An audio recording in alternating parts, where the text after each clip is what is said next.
potential warning signs that we're now learning about. American pilots reportedly expressed concern about the Boeing 737 MAX 8 jet last year on at least 2 different occasions, saying that the plane tilted down.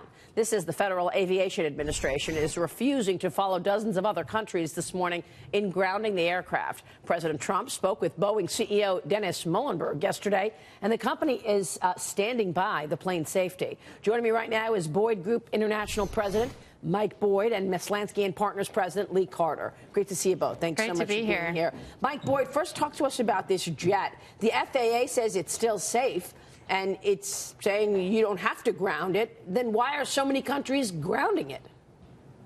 Because it's a minor thing. There's out of 22,000 airplanes flying in the world, there's only 300 of these, so it's not a big deal to go along with the crowd. In the United States, with the 3 airlines that operate MAX category airplanes, it's safe. I guarantee that. The problem is the 2 crashes we had, look at the operators. That's where the unsafety was.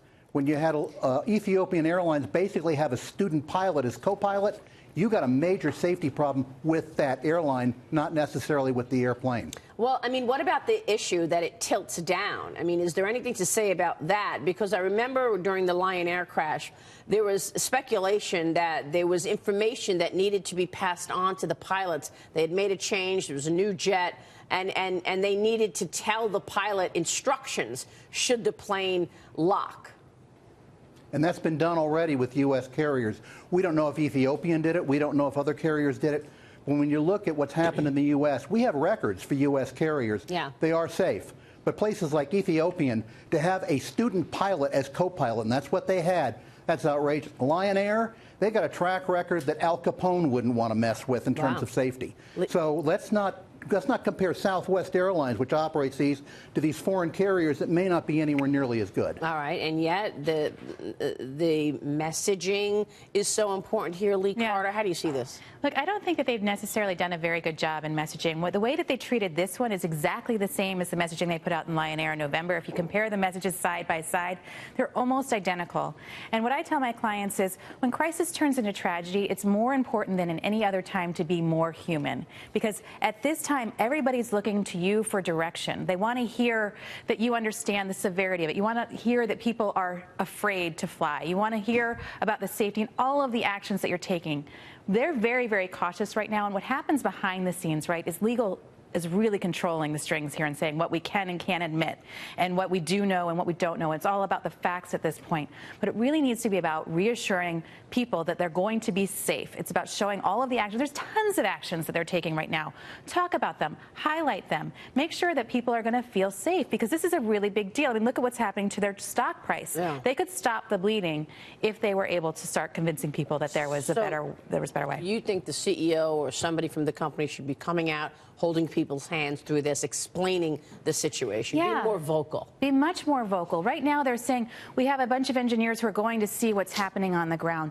They have some internal memos that have gotten leaked, but they're not really reassuring us of what are all the steps that you're going to understand exactly what's happened. Why do you feel that it's safe? What are the things that you're doing to make sure that all of the planes that are out there are okay, that passengers are going to be safe as they fly? And I think that it's just not being done. They're very, very mechanical. If you look at their messaging right now, it lacks empathy. It lacks a humanity tone. It's very, very safe and close to the vest. And you can understand from a business perspective and a legal perspective why you would do that. Yeah. But for all of us watching, we need reassurance. As people are going to the airport right now, are they going to feel safe? As people are looking to invest in this company, do they think it's a good bet given that this is the severity of this and understanding this didn't just happen once, it happened twice. Yeah. So I think that they really have to do better. Well, I think this is a really good point that you bring, but at the same time, being cautious is probably because they're open up to a ton of lawsuits at this point. That's right. Right, Mike? And then there's this. An Ethiopian Airlines spokesperson told the Associated Press that the black box will be sent overseas.